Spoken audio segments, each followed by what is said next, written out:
Hola, bienvenidos a nuestro webinar titulado Fisiología de Rhizobium etli y Rhizobium faseoli en la simulación de carbono y nitrógeno. Antes de comenzar, nos gustaría conocer desde dónde se conectan.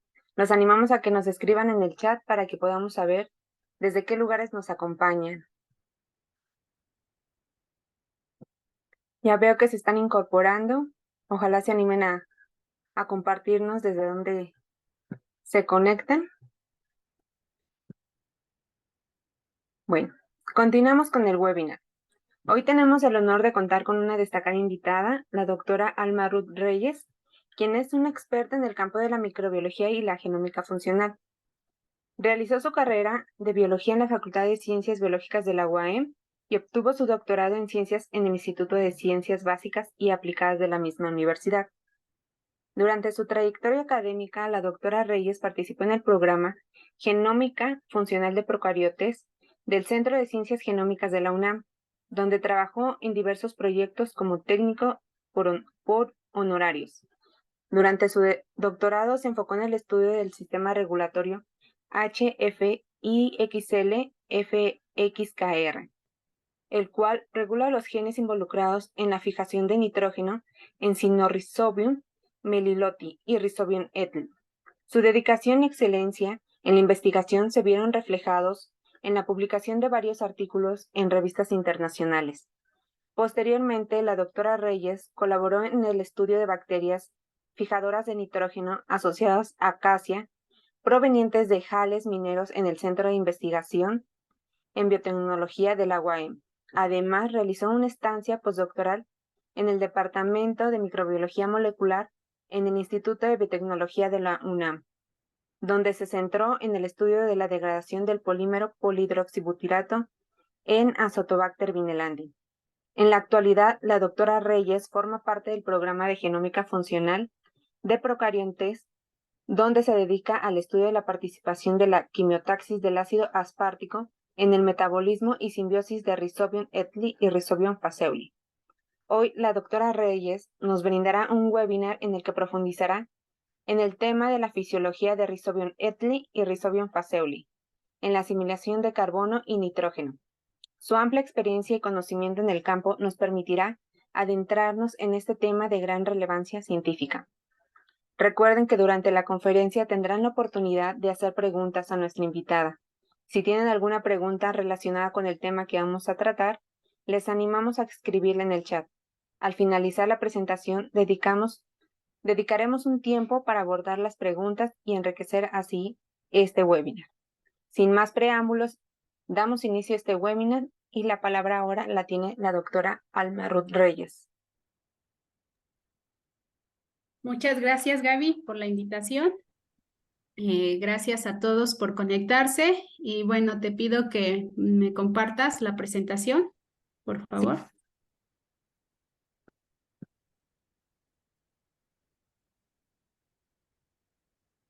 Listo, gracias. A ti.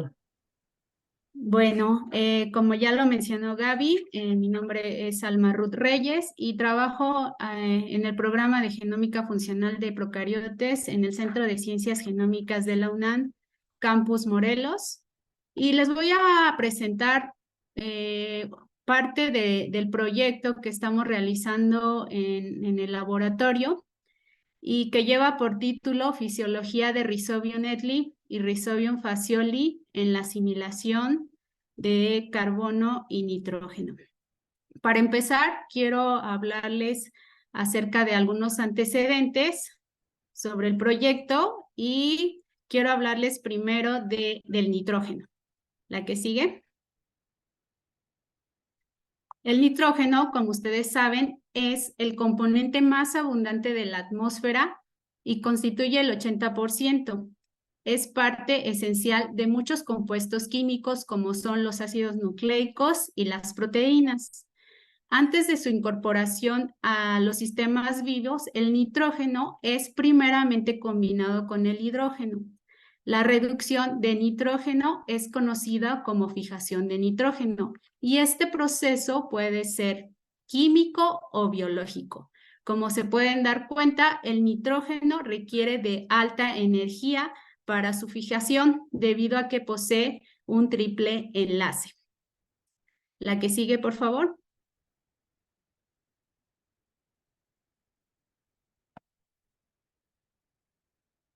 Como les comenté, hay dos tipos de fijación, la fijación química y la fijación biológica. Sabemos que la atmósfera contiene enormes cantidades de nitrógeno en estado gaseoso. El nitrógeno pasa por un proceso de fijación antes de ser aprovechado por los organismos. En este caso, yo me voy a centrar en la fijación biológica del nitrógeno. La que sigue, por favor. La fijación biológica de nitrógeno ocurre en bacterias del género Rhizobium, las cuales fijan nitrógeno en simbiosis con plantas de frijol. Lo que ustedes observan en la fotografía son los nódulos. Dentro de estos nódulos se encuentran las bacterias. Estos nódulos se forman en las raíces de las leguminosas. Y como se darán cuenta, se ven rojitos por la legemoglobina, que es como la sangre de la planta. La que sigue, por favor.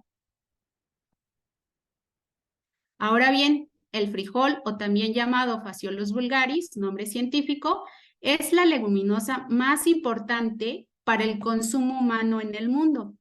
Su producción va de 23 millones por hectárea al año y el 60% se produce en América Latina y en África. Es el alimento natural perfecto, ya que nos proporciona proteínas, vitaminas, minerales, entre otras cosas. Aquí lo que observan en este mapa es el centro de origen del frijol, que como se darán cuenta es México, Centroamérica y parte de Sudamérica. Y en verde se muestra en dónde se produce en varios países alrededor del mundo. La que sigue. Ahora bien, la bacteria Rhizobium nettli es el microsimbionte natural del frijol.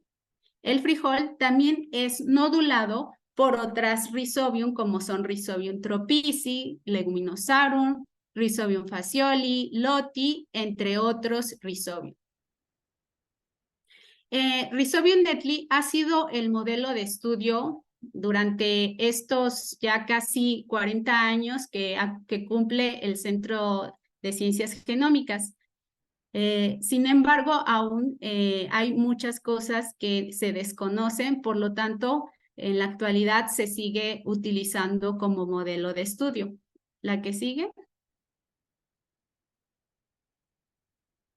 Ahora bien, en cuanto al cultivo y producción de legumbres, las leguminosas son cultivos importantes en la agricultura, ya que representan el 27% de la producción agrícola primaria alrededor del mundo. Sin embargo, esta producción se ve afectada por el estrés abiótico, como pueden ser sequía del suelo, la salinidad, el frío, metales pesados, entre otros. La que sigue. Ahora bien, les voy a hablar del carbono. Sabemos que el carbono es la base estructural de toda molécula de materia orgánica. Y esto ocurre al combinarse con otros átomos como son el oxígeno, el hidrógeno o el nitrógeno. El carbono desempeña funciones esenciales en la estructura, en el metabolismo y en la composición química de las células. También participa en la fotosíntesis, respiración, flujos de carbono en el suelo, en la atmósfera y en los océanos. Ahora, como resumen, la que sigue.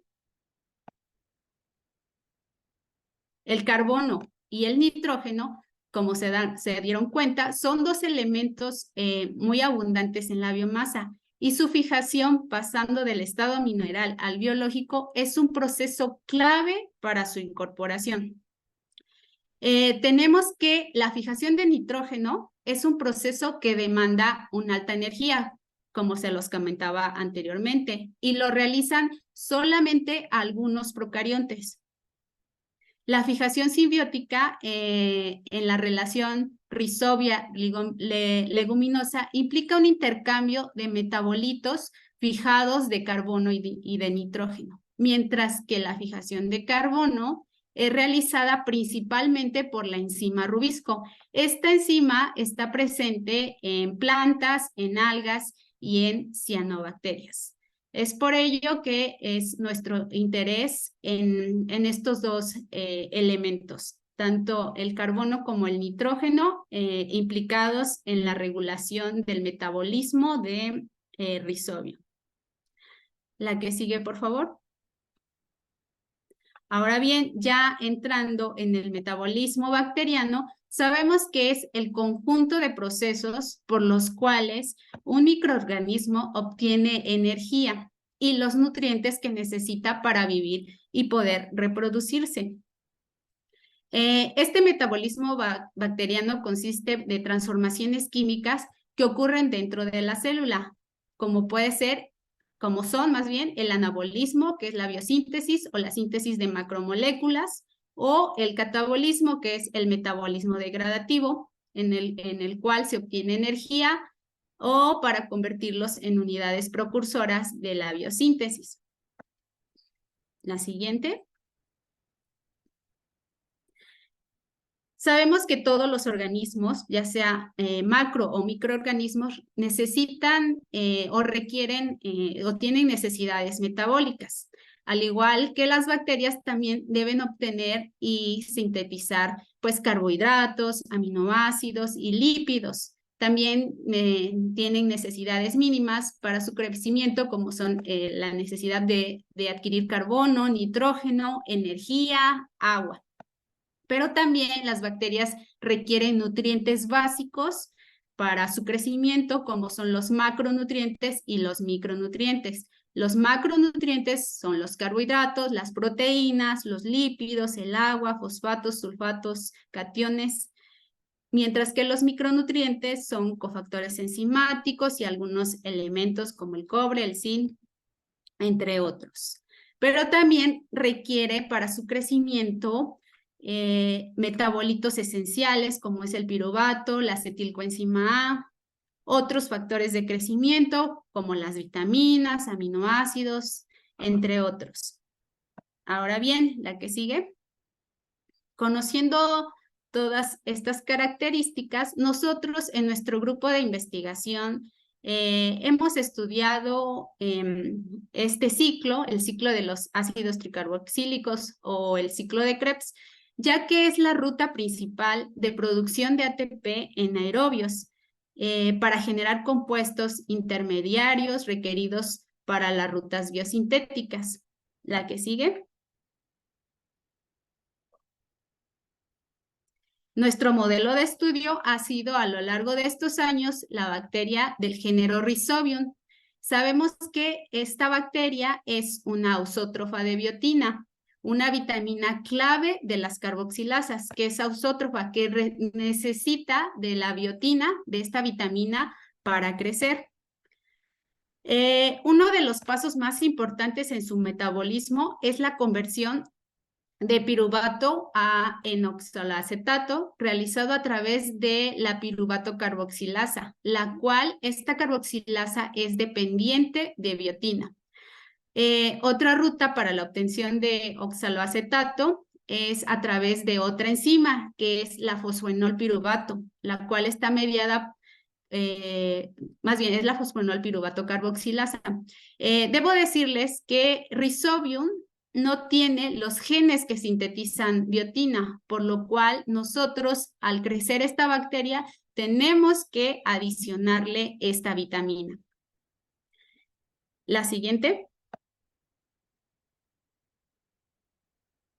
Ahora bien, aquí les muestro dónde se encuentran ubicadas estas dos carboxilasas que en la actualidad me encuentro estudiando.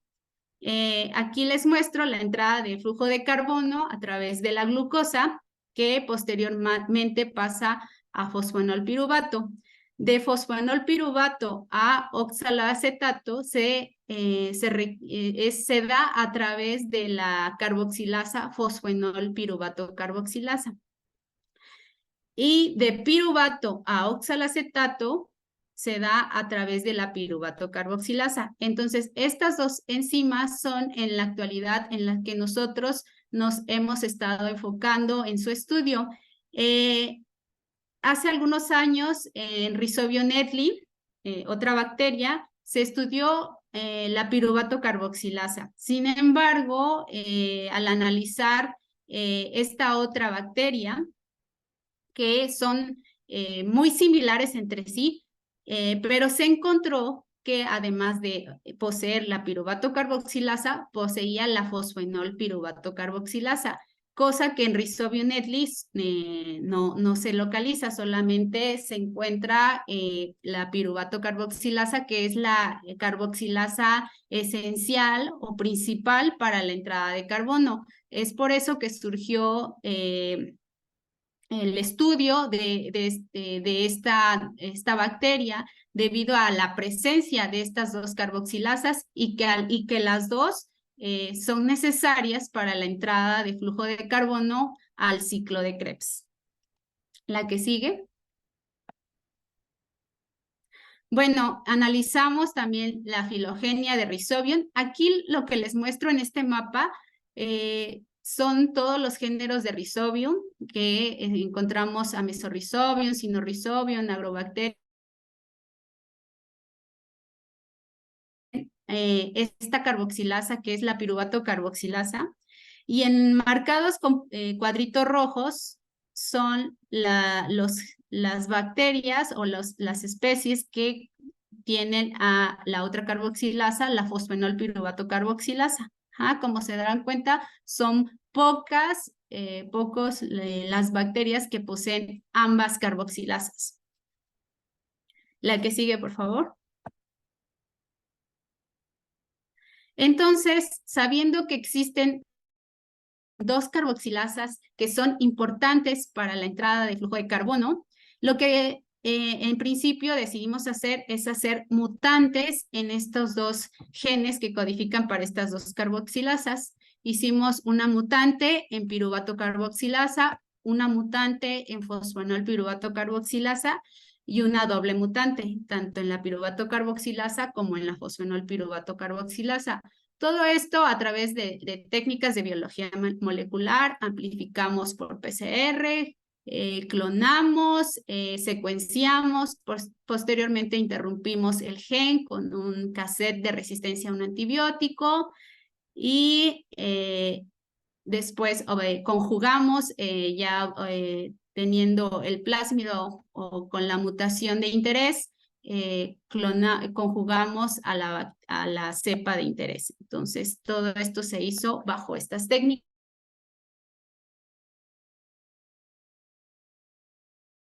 La que sigue, por favor.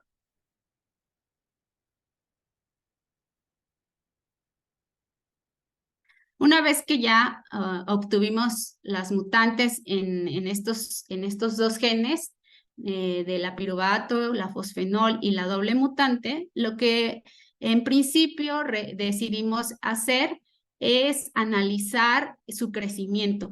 Hicimos curvas de crecimiento que son algunos resultados preliminares que les quiero presentar.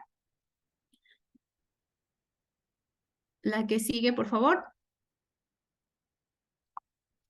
Pero antes de eso, quiero aquí mostrarles algunas diferencias metabólicas funcionales por la presencia de la fosfenol piruvato carboxilasa en Rhizobium fascioli respecto a Rhizobia nettleri. Rhizobia nettleri ya hace varios años que se empezó a estudiar, obviamente ya se conocía que existía la presencia de esta piruvato carboxilasa únicamente, y entonces lo que se sabía de Rhizobia nettleri es que posee solo esta piruvato carboxilasa que llamaremos PIC, y también se sabe que en presencia de estas dos fuentes de carbono, que es piruvato y glucosa, la mutante en piruvato carboxilasa no crece. Y también se demostró que no presentaba fenotipo simbiótico. ¿Esto qué quiere decir? Que al estar mutado la piruvato carboxilasa seguía habiendo fijación de nitrógeno. Sin embargo, la bacteria con la que actualmente estoy estudiando, Rhizobium fascioli, Posee el gen de la piruvato carboxilasa, pero también posee el gen de la fosfenol piruvato carboxilasa. Y lo que hice también es probar diferentes fuentes de carbono. Empecé probando con las que ya se habían probado anteriormente en Rhizobia etli, como fue piruvato y glucosa, y también se demostró que en una mutante en piruvato carboxilasa no había crecimiento. Sin embargo, estos son datos interesantes y preliminares. En presencia de otra fuente de carbono como fue aspartato, la mutante PEPC no crece. Y también presenta fenotipo simbiótico. ¿Esto qué quiere decir? Que al mutar estos genes disminuía la fijación de nitrógeno. Todos estos son datos preliminares que están en preparación para un artículo. Y bueno, les voy a mostrar estos resultados. La que sigue. Bueno, aquí les muestro la caracterización fisiológica de las enzimas, de la PIC y de la PEPC en Fazioli. Estas son curvas de crecimiento y son diferentes subcultivos. Este es un primer subcultivo, el que está en la línea negra. En azul es un segundo subcultivo y en rojo es un tercer subcultivo de la cepa silvestre, que es la CIAT 652, la mutante en piruvato carboxilasa, la mutante en fosfenol piruvato carboxilasa y la doble mutante. Aquí lo que utilicé fue esta fuente de carbono, que es succinato, y una fuente de nitrógeno, que fue el amonio. Y como se darán cuenta, no hay diferencias respecto a las mutantes con la silvestre. Parece ser que todas son igual, ¿no? Cuando se van subcultivando, van decayendo el crecimiento. Esto es, como ya les comentaba, es porque no tienen los genes que sintetizan biotina. Entonces yo al adicionarle la biotina, ¿qué es lo que pasa? Pues ya se recupera su crecimiento. Entonces es necesario adicionar biotina para el correcto crecimiento o funcionamiento de esta bacteria. También lo probé a altas concentraciones de succinato y ocurría exactamente lo mismo. Posteriormente probé otras fuentes de carbono. La que sigue, por favor.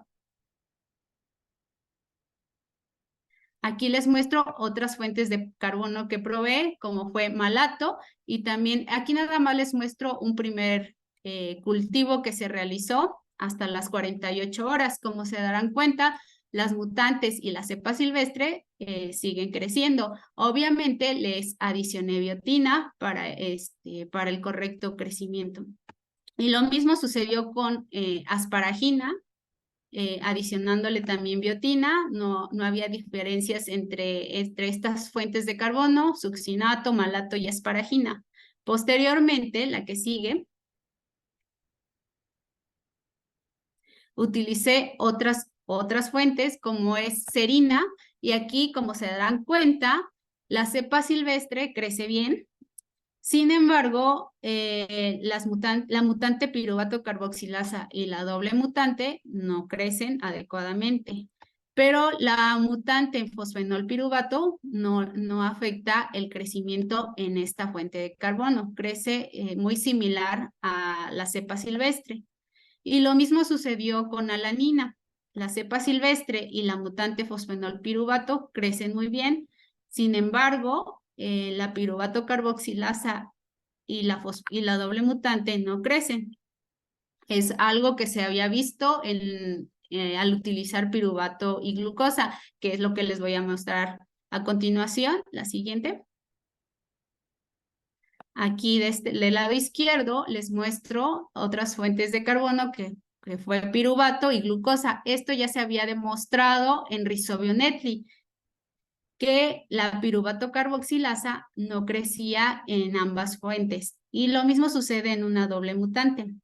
Con esto concluimos que la enzima importante para la entrada de flujo de carbono es la piruvato carboxilasa. Sin embargo, un dato interesante que no se ha reportado en ninguna otra bacteria que posee fosfenol piruvato carboxilasa es esto que les muestro del lado derecho.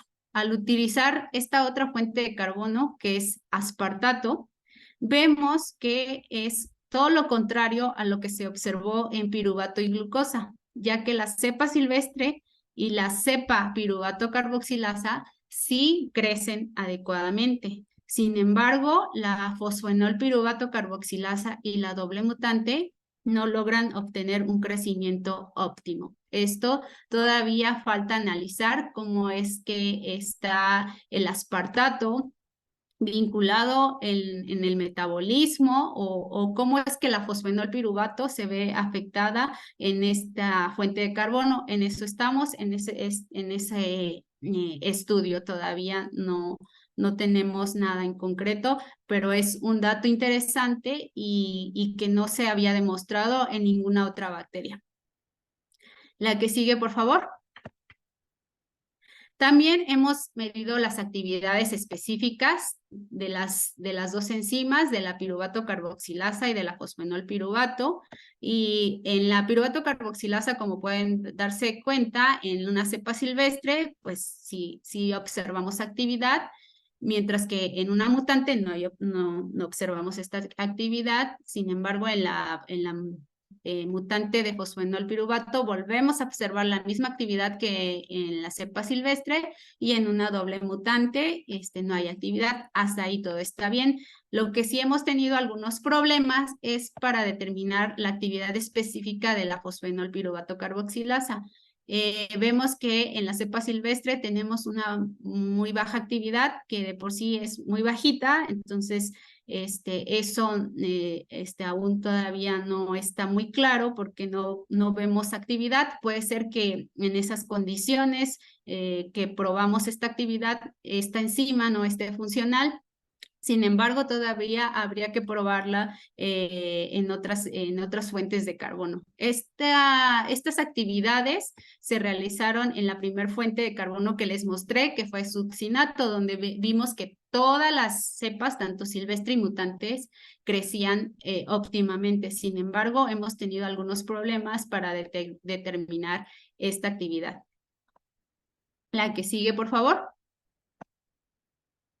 Y todavía aquí les muestro resultados preliminares también. Este es un dato súper interesante sobre el efecto simbiótico de las mutantes, la PIC, la PEP6 y la doble mutante. Lo que pueden ver en esta tabla del lado izquierdo es la actividad de la nitrogenasa, que es la enzima importante para la fijación de nitrógeno. Y como se darán cuenta, en una cepa silvestre, que es la CIAT 652, sí pudimos detectar actividad de esta nitrogenasa, o sea, es que sí hay fijación de nitrógeno. Sin embargo, en las diferentes mutantes no observamos dicha actividad. ¿Esto qué quiere decir? Que al mutar cualquiera de estas dos carboxilasas, se ve afectada la fijación de nitrógeno. Entonces, aquí resulta ser interesante cómo es que la entrada de flujo de carbono afecta al mutar estas dos enzimas, como que se corta ese flujo de carbono innecesario para la fijación de nitrógeno. Sabemos que en la fijación de nitrógeno se requiere de bastante energía para que se pueda llevar a cabo. Entonces, lo que creemos hasta el momento es que al cortar ambas vías, pues ya no hay ese poder reductor que se necesita, o esa energía que se necesita para fijar nitrógeno. Sin embargo, todavía estos son resultados preliminares. Habría que hacer todavía algunos otros experimentos o volver a repetir estas actividades, pero si resultara ser que esto sí está ocurriendo, esto es un dato súper interesante que aún no se ha reportado en ninguna otra bacteria rizovial. La que sigue, por favor.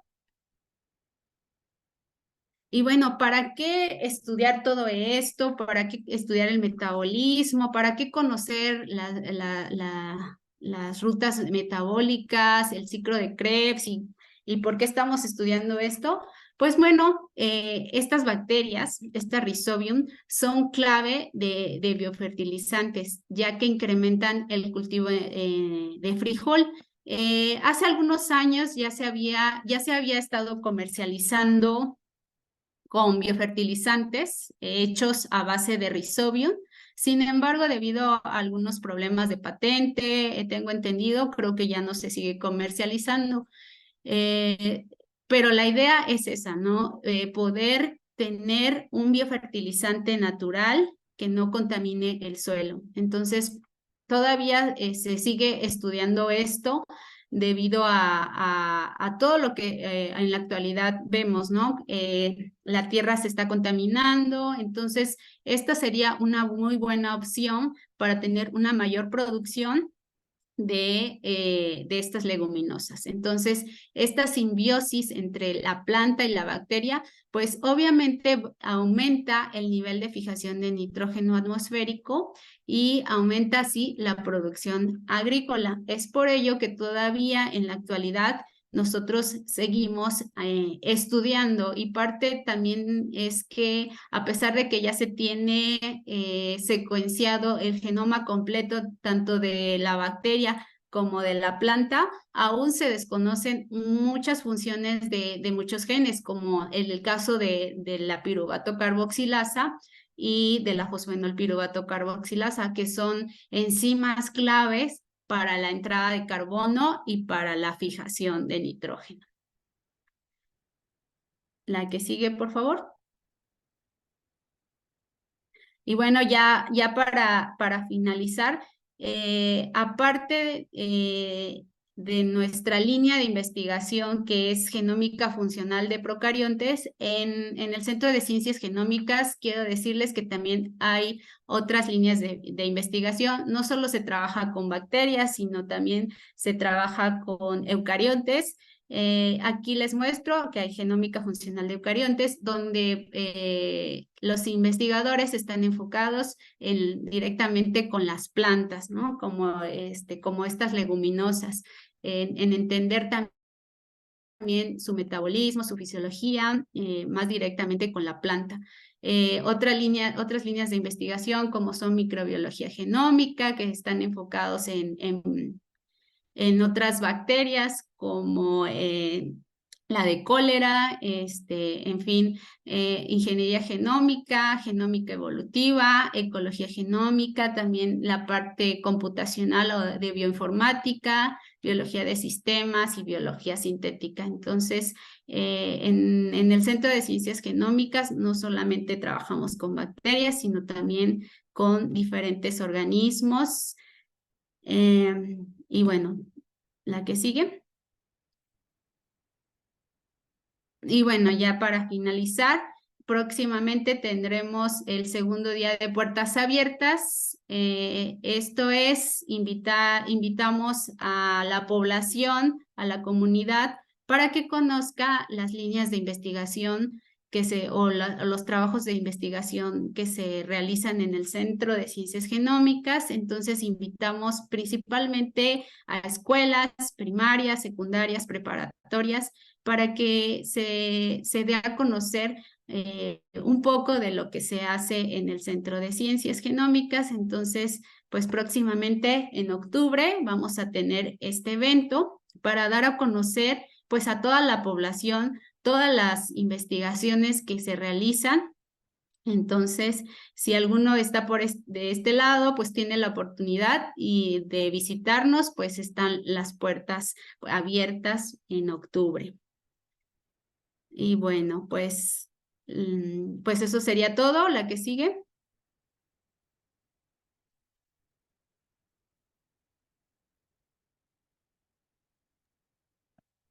Muchas gracias por la invitación. Si tienen alguna pregunta, algún comentario, pues Queremos agradecer a todos los que estuvieron en esta audiencia y esperemos que les haya gustado este webinar y que haya sido una experiencia enriquecedora para ustedes, y les recordamos que estar más atentos a futuros eventos en nuestras redes sociales.